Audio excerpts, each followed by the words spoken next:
তুমি যতই নিজেকে নিঃস্ব করে দাও কারো মুখে হাসি ফোটানোর জন্য, তবুও কেউ কেউ বলবে আরো চাই।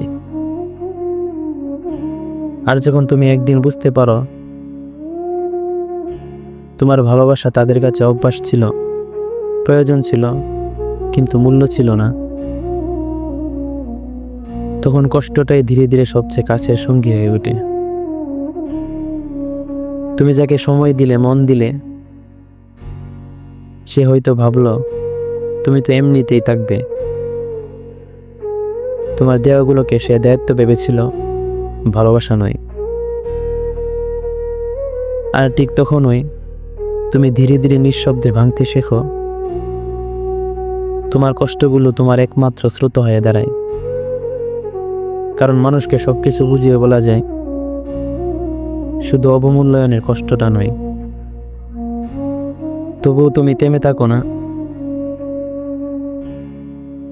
কারণ তোমার ভালোবাসা কোনো চাওয়ার বিনিময়ে নয়, তোমার আন্তরিকতা কোনো শর্তে বাধা ছিল না। তুমি শুধু ভুল মানুষের কাছে নিজেকে উপহার দিয়েছিলে।